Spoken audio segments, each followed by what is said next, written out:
Le forum du studio Kalangu. Le forum du studio Kalangu. Le forum du studio Kalangu. Le forum du studio Kalangu. Le forum du studio Kalangu. Le forum du studio Kalangu. Le forum du studio Kalangu. Le forum du studio Kalangu. Le forum du studio Kalangu. Le forum du studio Kalangu. Mesdames, Messieurs, auditeurs et auditrices des programmes du Studio Kalangu, bonsoir et soyez les bienvenus dans votre émission Forum du Studio Kalangu, une émission dans laquelle se font des échanges et des débats sur des thématiques importantes de la vie et qui vous permet d'obtenir des réponses satisfaisantes aux questions que vous vous posez au quotidien. Il s'agit d'une émission que le Studio Kalangu diffuse à travers ses 45 radios partenaires répartis sur l'ensemble du territoire national du Niger. Le thème objet de notre débat de ce soir porte sur les causes, les conséquences et les perspectives du retard académique à l'université Abdou Moumouni de Niamey. Qu'est-ce qui est aujourd'hui à la base du retard académique à l'université Abdou Moumouni de Niamey? Quels sont les effets de ce retard académique ou ses conséquences sur la vie des étudiants et sur le pays en général? Et quelles peuvent être les perspectives ou solutions envisageables? Mesdames, Messieurs, auditeurs et auditrices, c'est donc pour vous apporter des réponses satisfaisantes à toutes ces questions posées et bien d'autres que nous avons invité M. Moukela Harouna, enseignant-chercheur à l'ENS et secrétaire général du rectorat de l'Université de Niamey. Nous avons invité M. Mamadou Chiroma Mustafa, qui est le chargé aux affaires académiques au niveau de l'UNUN, l'Union des étudiants nigériens à l'Université de Niamey, et également M. Wisliman Ransaratan, vice-président national de l'Association nationale des parents d'élèves. Nous avons également pour ce forum invité le ministère des Enseignements supérieurs, de la Recherche et de l'Innovation, mais qui n'ont pas répondu présent pour la tenue du présent forum. Pour la présentation, ce qui est de la modération, c'est Bakim Batouri Al-Mustafa.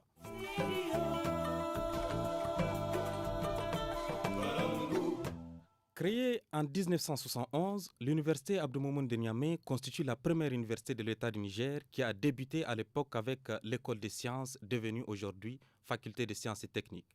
L'université de Niamey est aujourd'hui constituée de plusieurs facultés dans lesquelles s'inscrivent les élèves après l'obtention de leur diplôme de baccalauréat pour étudier dans divers domaines tels que la médecine, le droit, l'économie, les sciences exactes et bien d'autres sciences. Fonctionnant auparavant sur la base du système maîtrise et doctorat, depuis aujourd'hui plus d'une décennie, l'université Abdou Moumouni de Niamey fonctionne sur la base du système LMD, c'est-à-dire le système conduisant à l'obtention des diplômes de licence, master et doctorat. Il faut souligner que cette université, qui est la plus grande université de l'État du Niger, est aujourd'hui frappée par un retard académique inédit qui décourage les nouveaux bacheliers voulant s'inscrire dans cette université pour poursuivre leurs études supérieures, qui partent souvent s'inscrire à l'étranger ou bien dans d'autres instituts nationaux pour poursuivre leur cursus académique et quitter l'université qui est plongée dans le retard académique. Ce retard a donc des effets sur l'évolution académique des étudiants et peut même impacter le système éducatif en général et constitue donc une question importante qui mérite un traitement minutieux. Ce soir, nous allons échanger sur les causes, les conséquences et voir quelles perspectives apporter pour finir définitivement avec ce retard académique. Pour ce faire et pour faire une très bonne entrée en matière, nous allons demander au secrétaire général du rectorat de l'Université Abdou Moumouni de Niamey, M. Harouna Moukela, qui est enseignant-chercheur à l'ENS, de nous dire comment aujourd'hui se présente la situation de retard académique à l'Université de Niamey. Ok, merci. Je voudrais tout d'abord vous remercier pour avoir invité l'Université Abdou Moumouni à participer à ce débat. Ce forum sur un thème d'une brûlante actualité qui malheureusement s'installe dans la permanence, puisque c'est une problématique qui s'installe dans la permanence à partir du moment où le problème du retard académique, ça fait plusieurs années que nous le portons. Je voudrais aussi saisir l'occasion pour peut-être en une minute rapidement présenter l'Université Abdou Moumouni de Niamey, qui est une université, comme vous l'avez souligné, qui est la plus grande université, la plus vieille. Nous avons à peu près 375 enseignants-chercheurs pour 25 000 étudiants. Si vous faites le ratio enseignant-étudiant, vous voyez déjà ça fait un enseignant pour 70 étudiants, là où les normes de l'UNESCO sont à un enseignant pour 30 étudiants. Et nous avons à peu près 500 personnels administratifs et techniques qui appuient les différentes missions de l'université. Et nous avons 6 facultés, peut-être que ce n'est pas la peine de les citer, mais nous avons aussi 3 instituts de recherche. Nous avons une école normale supérieure, nous avons 46 masters de recherche, 32 masters professionnels, 22 licences professionnelles, 26 licences générales. Et nous venons avec la Banque mondiale d'avoir 2 centres d'excellence, un centre d'excellence sur les productions pastorales au niveau de la faculté d'agronomie, un centre d'excellence émergent pour l'enseignement des mathématiques et des sciences au niveau de l'école normale supérieure. Et donc, vous savez que la particularité de cette année au niveau de l'université, avec la COVID-19, puisque les établissements ont été fermés depuis entre le 29 mars, la réouverture n'est intervenue qu'à partir du 1er juin. Et déjà, cette situation fait suite à une grève des enseignants-chercheurs, notamment pour contester certaines dispositions de la réforme que le ministère de l'Enseignement supérieur a engagée. Et donc, du coup, la particularité de cette année, c'est que nous avons beaucoup de retard. C'est vrai que par les années antérieures aussi, nous avons des retards, mais cette année, c'est une année particulière. Et vous voyez que à cet effet, le ministère de l'Enseignement supérieur a pris un arrêté pour un peu prolonger le calendrier académique jusqu'au niveau du 7 jusqu'en août, mais aussi pour essayer de prolonger pour ceux qui ne le peuvent pas jusqu'au niveau de décembre les semestres pairs, hein, puisque vous savez qu'avec le système LMD, nous avons une semestrialisation des enseignements. Nous avons 2 semestres par an, un semestre qui court de septembre à janvier, un autre qui court de février à juin. Et donc, du coup, avec ces 2 événements essentiels, la grève des enseignants-chercheurs et la situation sanitaire qui est intervenue dans notre pays à l'échelle mondiale, ça perturbe beaucoup ce calendrier académique. Voilà. D'accord. Donc, merci Harouna Moukela, secrétaire général du rectorat. Nous allons à présent revenir vers Moustapha Chourouma, qui est le chargé aux affaires académiques de l'Union des étudiants à l'Université Abdou Moumouni de Niamey, pour vous poser la question de savoir quel effet, aujourd'hui, comment ces retards académiques impactent l'évolution académique des étudiants. Merci beaucoup. Nous tenons d'abord à remercier le studio d'avoir invité le comité exécutif de l'UNON à travers notre personne pour assister à ce forum qui est d'une importance capitale, comme tout le monde le comprend. L'université Abdou Moumouni de Niamey est, comme toutes les autres universités cette année, plongée dans un retard. Ce qui a déploré, c'est l'absence totale du MESRI qui... on doit dire en majorité tout le retard que les universités rencontrent. Le ministère de l'Enseignement supérieur, de la Recherche et de l'Innovation doit prendre une grande partie des charges de ces retards. Il faut parler des causes, ce qui engendre, si vous le permettez, le retard au niveau de l'université Abdou Moumouni de Niamey. La première cause, c'est vraiment la situation des infrastructures.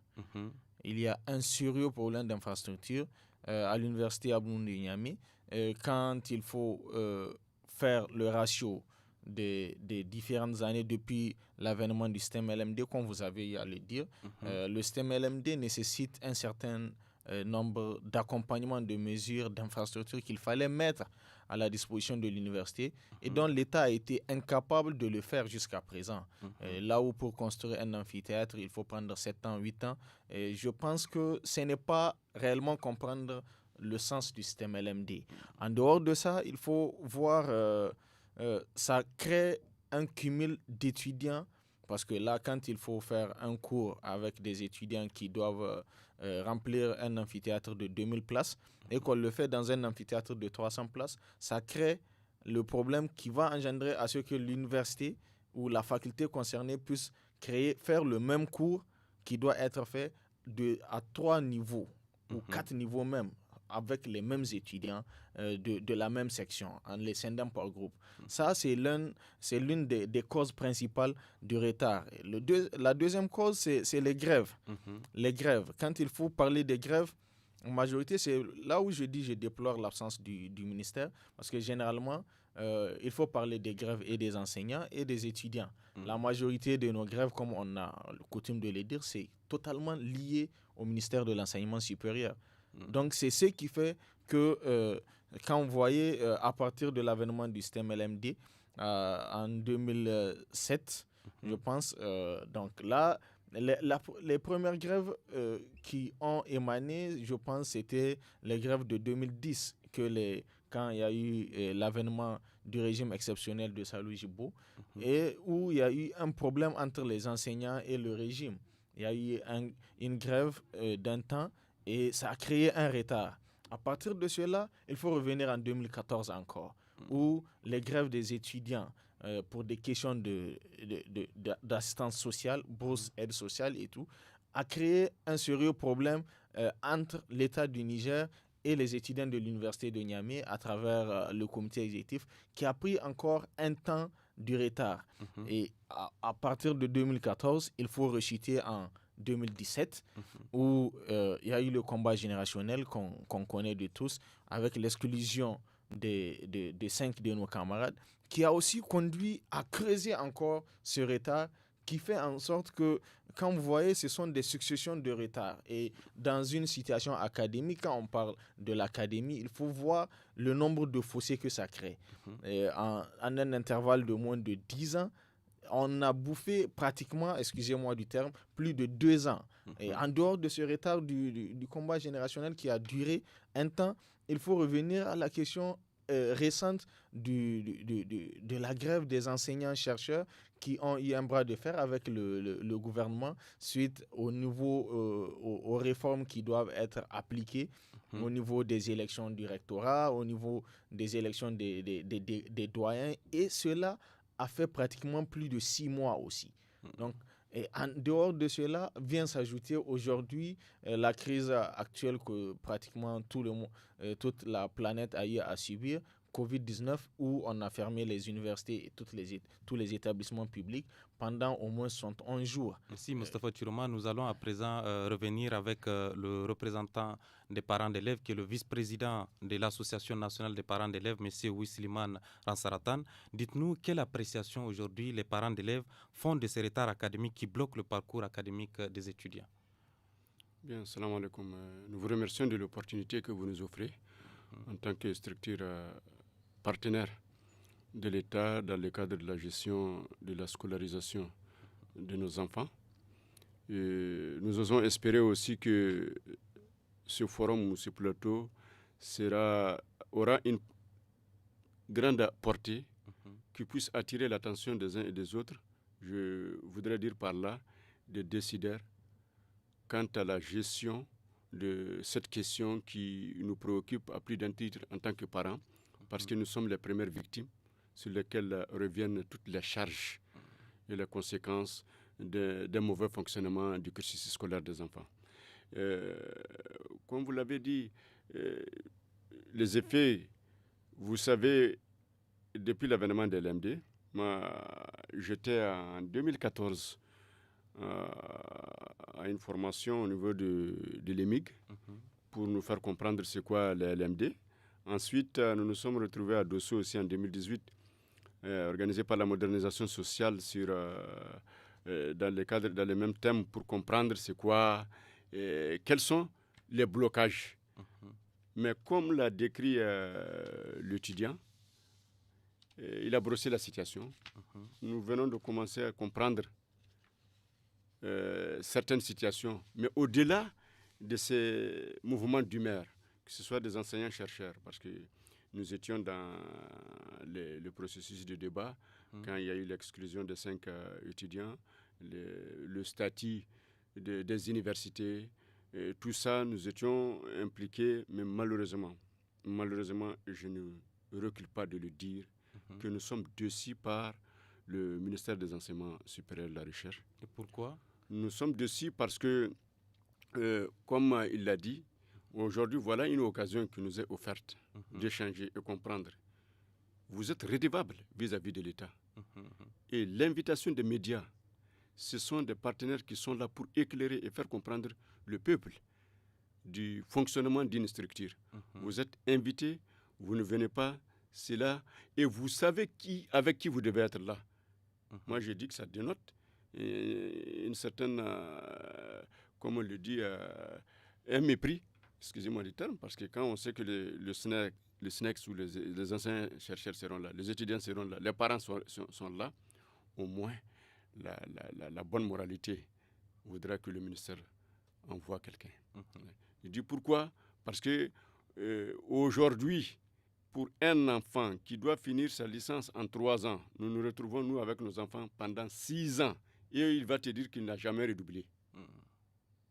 Quand quelqu'un fait 6 ans, il va te dire qu'il n'a pas redoublé. Comment le faire comprendre? Et ça, c'est la responsabilité, comme l'a dit l'étudiant Moustapha, ou comme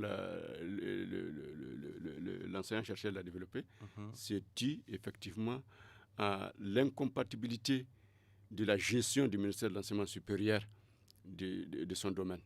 Parce que s'il gérait très bien le domaine, les infrastructures seraient là à temps. Les enseignants seraient très bien entretenus. Parce qu'un enseignant mal entretenu est un danger pour l'enfant, pour le pays. Et un étudiant qui n'est pas dans de très bonnes conditions de travail, du logement jusqu'à l'amphi ou la salle dans laquelle il prend cours, c'est vraiment regrettable parce qu'aujourd'hui, il n'y a pas une grande salle à Niamey où on ne voit pas des étudiants, jusqu'à l'Académie des Arts, où il n'y a pas de sonorisation.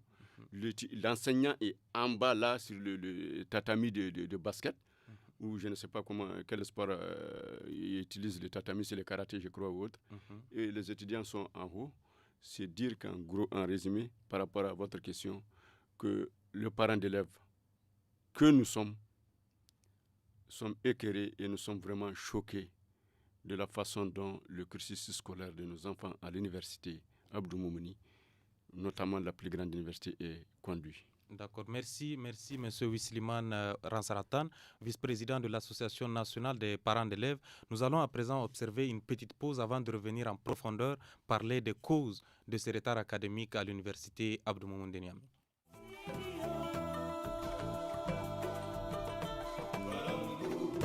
Alors, merci, monsieur le secrétaire général du rectorat de l'Université Abdou Moumouni de Niamey, ancien chercheur à l'ENS. Dites-nous aujourd'hui, pour vous, quelles sont les causes profondes de ces retards académiques qu'on observe à l'Université Abdou Moumouni? Merci pour cette question. Je voudrais tout d'abord, avant de répondre, exprimer quand même toute ma reconnaissance et mes encouragements à tous les collègues enseignants-chercheurs, personnels administratifs et techniques, qui consentent des efforts énormes pour accomplir leur mission, souvent dans des conditions qui sont extrêmement difficiles. On l'a évoqué tout à l'heure avec notamment la description qui a été faite de certains amphithéâtres, des infrastructures. Pour ce qui concerne les causes, elles sont nombreuses. Je pense que vous avez des causes qui sont internes, des causes qui sont externes. Vous avez des causes qui sont liées aux enseignants, des causes qui sont liées aux apprenants, des causes qui sont liées à l'environnement pédagogique et à l'organisation pédagogique, des causes qui sont également liées au pilotage, mais au niveau supérieur, notamment au niveau de la superstructure. Je voudrais parler ici du ministère de l'Enseignement supérieur et de la Recherche, qui est le ministère de tutelle, et du gouvernement. Pour ce qui concerne les causes, je pense qu'il y a déjà un certain nombre qui ont été évoqués, notamment la question des mouvements sociaux qui sont fréquents et qui perturbent le fonctionnement de l'institution depuis plusieurs années. On a essayé à un certain moment, en 2005-2006, de stabiliser les années académiques. Malheureusement, c'est très très difficile et vous savez que le système LMD est un système qui est très exigeant, qui ne s'accommode pas de perturbations, d'autant plus que vous avez des semestres qui sont bien tracés dans l'année. C'est de septembre à janvier pour le semestre impair, et de février à juin pour ceux qui concernent les semestres impairs. Donc si vous avez des perturbations, naturellement, ça va se répercuter sur les années suivantes et sur toutes les années qui viennent après. On a évoqué la question de l'insuffisance des infrastructures. Je pense que c'est un point essentiel. Quand on regarde aujourd'hui les conditions dans lesquelles les apprentissages se font, vous avez souvent, même dans certaines salles, des étudiants qui sont dans les couloirs, qui prennent cours dans les couloirs. C'est inadmissible dans le contexte. Et quand on regarde malheureusement le budget d'investissement, moi j'étais récemment aux discussions budgétaires au niveau du ministère du Plan, Mais on voit quand même qu'il n'y a pas grand-chose en termes d'investissement de l'État. Parfois, c'est 2 milliards par an.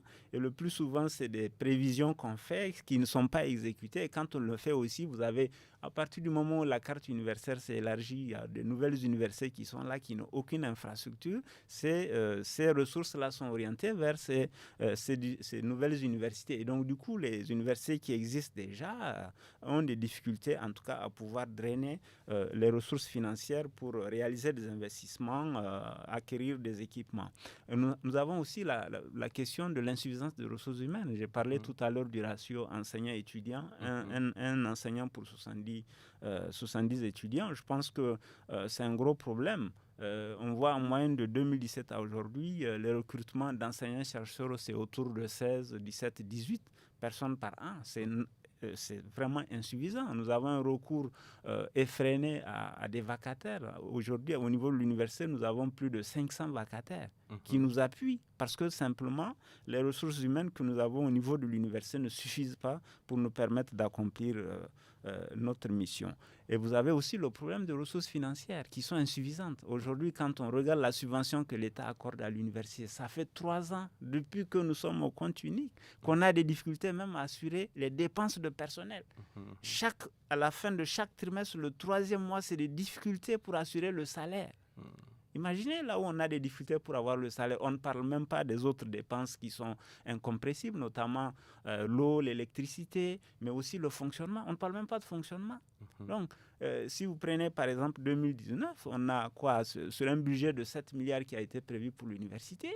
Finalement, on s'est retrouvé avec des dépenses de plus de 8 milliards, rien que les dépenses de personnel. Donc, il y a toujours un gap de 1 milliard et quelques, 1 milliard et demi, pour ce qui concerne la subvention. Et donc, parfois, on a des difficultés pour payer à terme échu un certain nombre, le salaire, mais aussi la prime de recherche, et puis les autres droits statutaires qui sont les frais médicaux, les cours complémentaires et les vacations.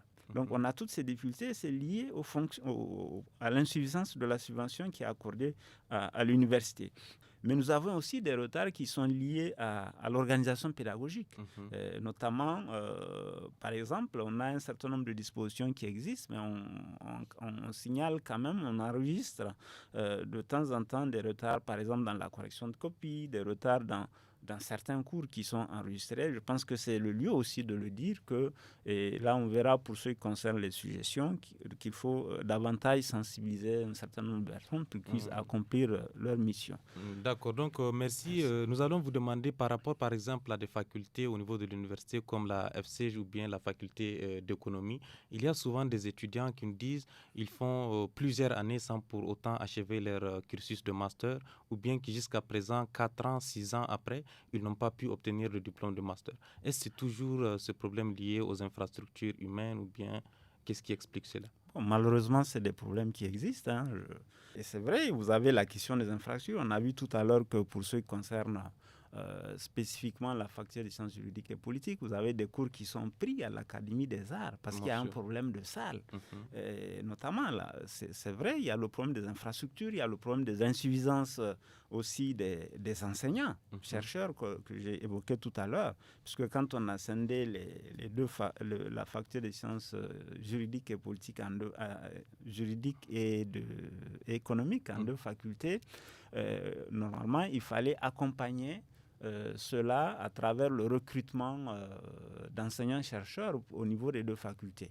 Malheureusement, on n'a pas suffisamment de marge de manœuvre au niveau de la subvention pour recruter de façon adéquate le nombre d'enseignants qu'il faut.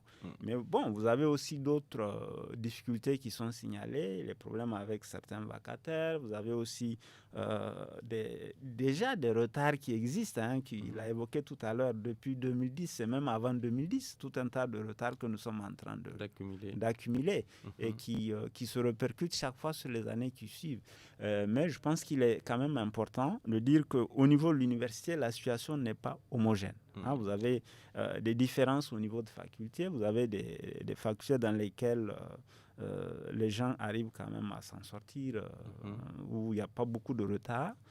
Mais vous avez des facultés qui cumulent effectivement beaucoup de retard, notamment la faculté des sciences juridiques et politiques et la faculté des sciences économiques et de gestion. Un exemple de faculté où quand même... donc si vous prenez par exemple la faculté des sciences de la santé, si vous prenez la faculté des sciences et techniques, la faculté de lettres et sciences humaines, la faculté d'agronomie, ou même quand vous prenez l'école normale supérieure, vous avez quand même un certain nombre de... Je dis quand même la situation elle est différentielle. Merci monsieur le secrétaire général du rectorat de l'université Abdou Moumouni de Niamey. À présent, nous allons demander à Mohamed Moustapha Chiroma de nous dire que font les étudiants pour un peu réduire ou bien finir avec ce retard académique.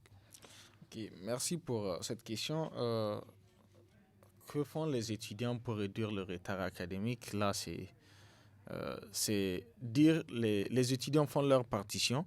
Depuis un certain temps, ça fait 2 ans, 3 ans, les comités exécutifs qui se sont succédés au niveau qui représentent les étudiants ont décidé de s'engager dans un type de revendication qui va dans le sens d'améliorer les conditions de vie. Parce que à un temps, nous avons compris, nous étudiants, que les plus grands perdants, ce sont les étudiants. Et pourquoi vous dites Parce qu'en fait, nous avons compris que nous sommes en face des interlocuteurs qui sont ceux de l'État, qui représentent l'État pour les discussions, pour les intérêts, et qui sont toujours démagogiques qu'il faut faire les grèves d'une autre manière, qu'il faut faire les grèves de façon très stratégique et ne pas interrompre les cours directement dès qu'il y a un événement. Certes, c'est très difficile avec la mentalité de nous autres, nos camarades, qui sont habitués, quand il y a des problèmes sérieux, à ce qu'on arrête tout et qu'on se dise qu'il faut qu'on règle les problèmes avant que ça ne puisse continuer. Donc, c'est là le premier point que le comité exécutif de l'ENUN, depuis 2 ans, est en train de faire essayer de mettre en œuvre avec beaucoup de difficultés. Je le précise, avec beaucoup de difficultés, parce que c'est très difficile de faire comprendre à quelqu'un qui souffre dans sa chair, de lui dire d'être patient et que voilà, on essaie de sensibiliser la population pour avoir leur soutien. On essaie de faire des actions très ponctuelles pour montrer notre mécontentement et ne pas leur exposer à perdre plus de temps. Donc, c'est dans cette manière de voir que les étudiants se sont inscrits. En deuxième chose, les étudiants que nous sommes, nous avons décidé de dénoncer ceux qui ne viennent pas faire leur cours, de dénoncer. Et nous avons demandé, en tant que comité exécutif, à toutes les délégations, à travers l'appui du rectorat, à mettre en place, et des décanats, à mettre en place des cahiers de texte. Et prochainement, nous avons dit à ces enseignants que ces cahiers qui sont là, c'est comme au collège où on dit un tel est venu à telle heure, il a quitté à telle heure. Et c'est avec la signature de l'étudiant qu'on fait le cumul du total de ce que l'enseignant a eu à faire. Et donc, par conséquent, on peut cibler l'enseignant qui ne fait pas réellement son travail et on ne va pas se gêner à divulguer leur nom parce que ça va venir. Et c'est quelque chose qui nous tient sérieusement à cœur. Mais malgré tout, comme on peut le dire, c'est un mouvement syndical, l'UNUN, qui est partie intégrante de l'ISN, qui souvent ne peut pas s'empêcher d'aller au-delà de cette manière de faire. Et là, quand l'imposition nous l'impose, comme on le dit, nous allons le faire, mais à cœur, pas à cœur vaillant en fait. Monsieur Oussiliman Aransaratan, vous avez participé à plusieurs rencontres tendant à trouver des solutions pour ces retards académiques qui bloquent aujourd'hui les étudiants au niveau de l'université Abdou Moumouni de Niamey. Dites-nous, selon vous, d'après votre compréhension, qu'est-ce qui est la cause de ce retard académique et comment ça impacte les charges des parents d'élèves? Bien. Comme je l'avais dit dans ma première intervention, avant d'y revenir, je profite de l'occasion pour féliciter. Nous avons suivi avec intérêt le renouvellement de la structure dirigeante au niveau de l'université Abdou Moumouni, l'UNI. Et nous avons découvert des dirigeants à travers leur discours d'introduction, des étudiants engagés à changer les anciennes méthodes. Et comme même au niveau du cursus scolaire, on est rentré dans les LMD, je crois que les formes de combat doivent être appropriés à la personne, pas typiquement à la structure, parce que l'USN était né dans un système anarchique où il n'y avait pas de démocratie, dans un régime exceptionnel. Aujourd'hui, c'est la démocratie. Il faut vraiment, je les félicite pour cette adaptation qu'ils voulaient engager et ils ont le soutien de leurs parents. Maintenant, par rapport au problème, là, l'enseignant-chercheur n'a pas évoqué un certain... ou l'étudiant. Moi, personnellement, quand on voit un étudiant, au bout de 11 ans, il n'a pas décroché son master, au bout de 6 ans, il n'a pas décroché sa licence, je ne vais pas lier ça directement au manque d'infrastructures seulement. Parce que malgré qu'il n'y ait pas ces infrastructures, il va quand même en salle. Mais qu'est-ce qui fait qu'il va en salle et qu'il n'arrive pas à valider l'année? Il y a question là. Et nous savons précisément par rapport à la faculté juridique là, que là, il faut lier la personne, l'enseignant-chercheur, à 90%. Les juristes sont les politiciens. Et ces gens-là n'ont pas le temps. Ils n'ont pas le temps d'être à l'université. Ils sont plus utilisés sur le terrain. Aujourd'hui, si vous prenez les hommes politiques nigériens, à 90%, c'est des enseignants. Il y a beaucoup qui portent des robes de responsabilité politique. Surtout, vous allez à la présidence, vous allez à la primature, tous les conseillers, ce sont des enseignants-chercheurs. Ils sont en perpétuel mouvement. Nous avons nos enfants. On programme l'unité, comme ils les appellent l'IV. À la date, l'enseignant n'est pas là, soit il est à l'étranger pour ses propres cours privés qu'il donne dans les universités ou pour des missions. Et quand il revient, il faut encore reprogrammer. C'est pourquoi je rejoins l'idée de cette façon de vouloir que l'État a voulu vraiment nous faire comprendre par rapport à la gestion de l'autonomie de l'enseignant-chercheur. Parce que quand il est autonome, notre compréhension là, ça nous dépasse. Parce qu'en tant que citoyen, vous avez une redevabilité. Et votre autonomie ne doit pas primer. Ça ne doit pas primer sur l'intérêt de la nation, l'intérêt du citoyen que nous sommes. Parce que nous sommes allés vers eux. Nous avons discuté avec le SNEX. Nous avons compris qu'il y a un bras de fer. Et ce bras de fer n'a pas sa raison d'être parce que ça impacte sur les étudiants et les parents d'élèves. C'est un bras de fer entre l'intelligentsia. L'intelligentsia, c'est l'homme politique par rapport à l'enseignant-chercheur.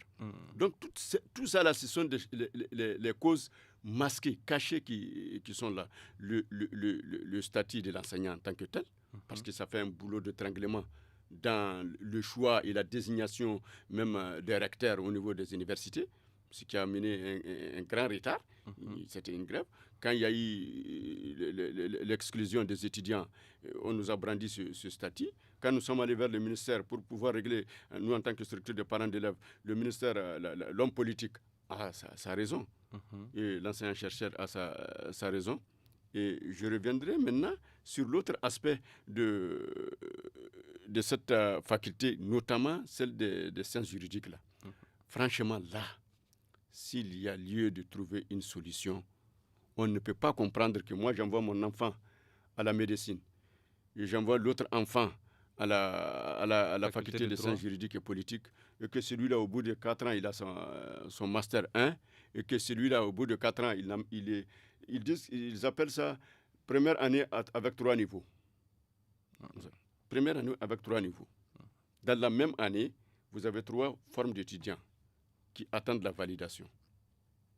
Donc, c'est à ce genre de questions, c'est pourquoi j'ai déploré l'absence du représentant du ministère de l'Enseignement supérieur pour nous éclairer sur ces questions. Et vous savez, comme vous avez dit, maintenant je vais revenir à votre question, nous en pâtissons. Aujourd'hui, nous avons tous les problèmes du monde. Dès que ton enfant décroche le bac, il ne veut pas l'université publique. Il faut lui chercher un institut.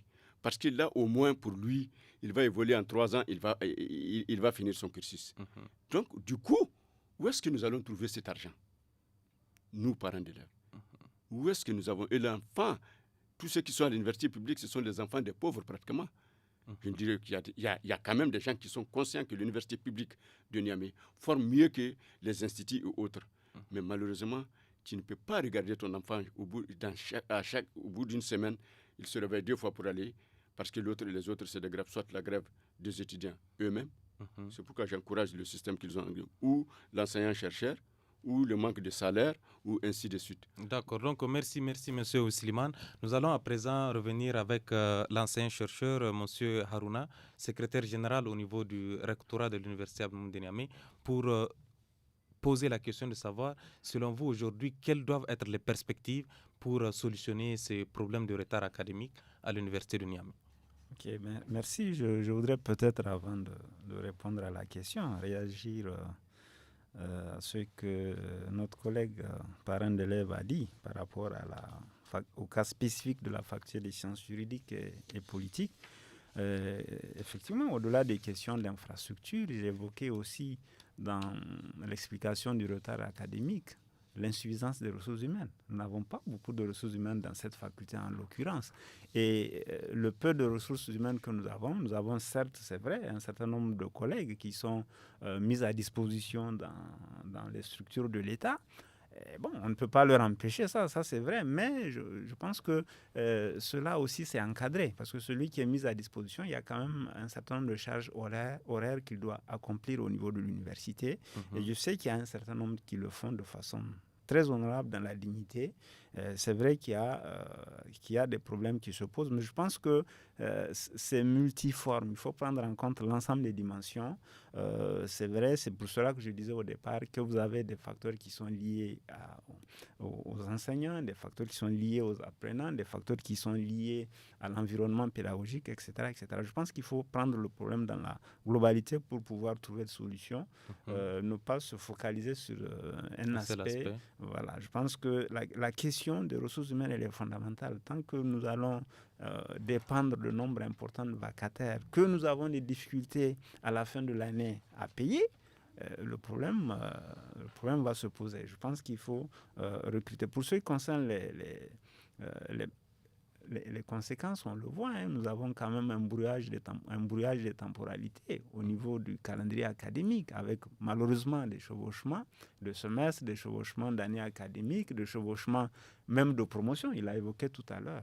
Et ça, c'est des situations réelles qui existent au niveau de certaines facultés, avec l'allongement de la durée de la formation, qui pose un surcoût pour l'État. Donc, voilà. Merci très rapidement, parce que nous sommes presque à la fin.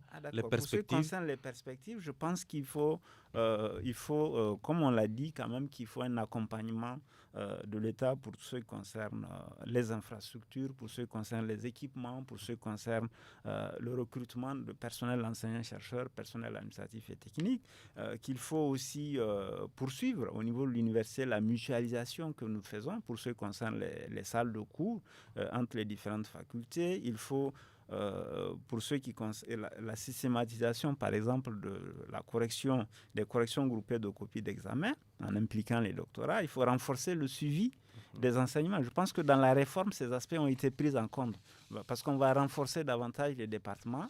Parce que si les départements ne fonctionnent pas, c'est très très difficile que nous puissions faire un suivi assez conséquent des enseignements. Je pense qu'il faut aussi respecter les textes en vigueur, notamment les textes concernant le LMD, qui a beaucoup d'exigences en ce qui concerne la semestrialisation. Il faut que les gens créent les conditions pour respecter la semestrialisation au niveau du LMD. Il faut aussi que certains textes, notamment l'étendue des missions des enseignants-chercheurs, parce que quand même, ceux qui n'accomplissent pas convenablement leur mission, il y a quand même un certain nombre de dispositions qui doivent être prises.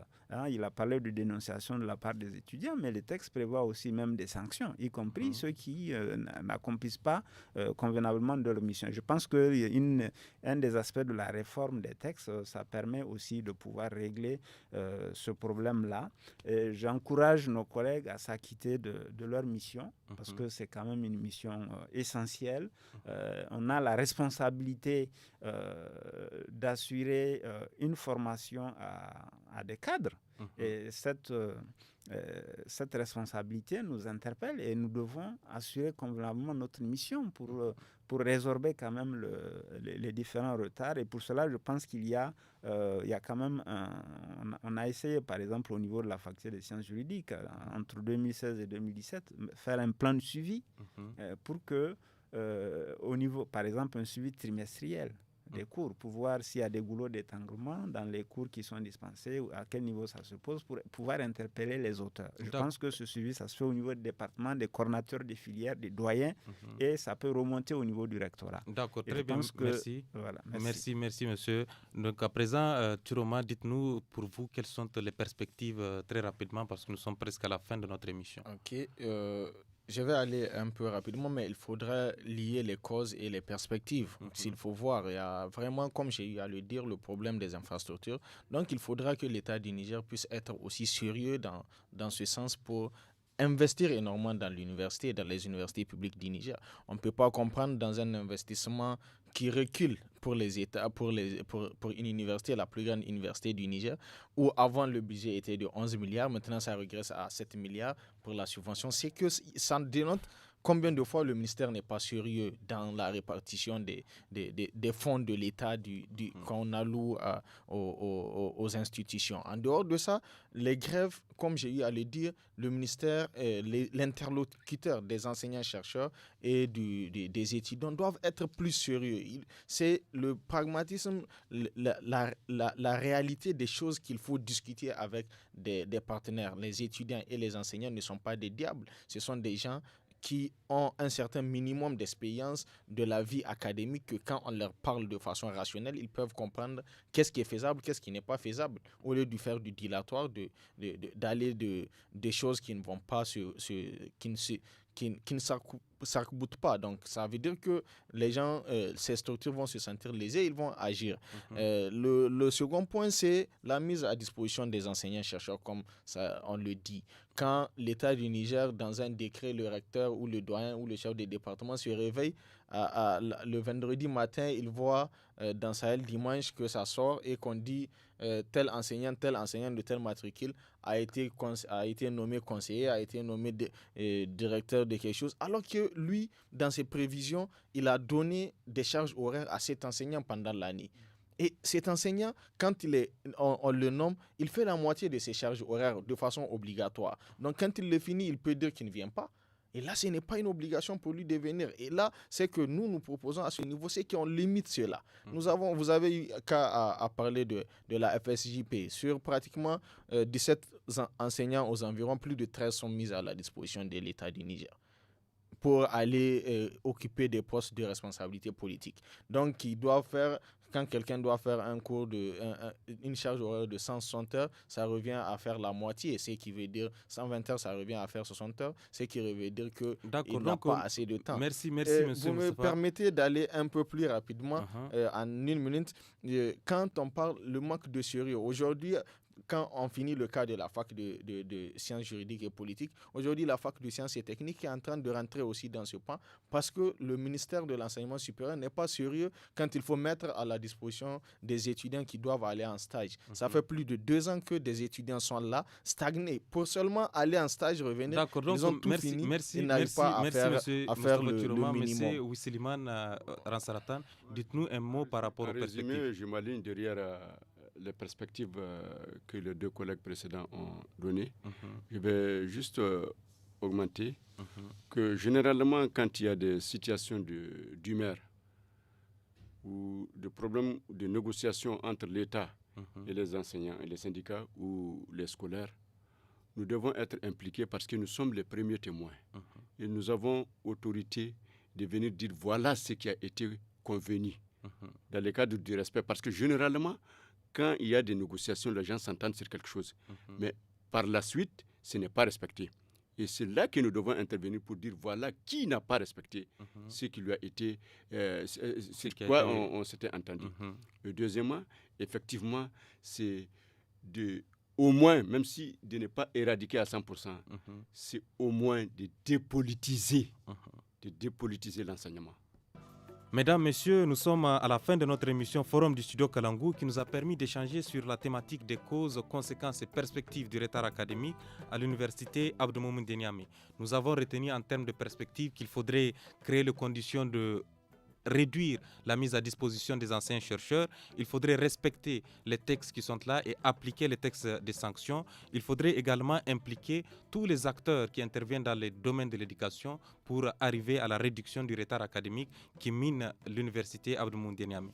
En espérant que les échanges vous ont permis d'obtenir des réponses satisfaisantes aux questions que vous posez au quotidien, nous vous disons merci pour votre fidélité au programme du studio Kalangou qui sont répartis sur ces 45 radios partenaires. Nous étions dans ce forum avec monsieur Harouna qui est le secrétaire général du rectorat de l'université Abdou Moumouni Niamey, de monsieur Wissiliman Ransaratan qui est le vice-président de l'association nationale des parents d'élèves et de monsieur Mohamedou Mustafa Chourouma qui est le secrétaire chargé aux affaires académiques de l'Union des étudiants à l'université Abdou Moumouni de Niamey. À la présentation, Bakim Batour Al-Mustafa. À la régie technique, nous étions avec Abdelkader Chimbiano. À la régie vidéo, avec Mustafa Ayouba. Merci et à bientôt pour un autre forum sur les thématiques d'actualité.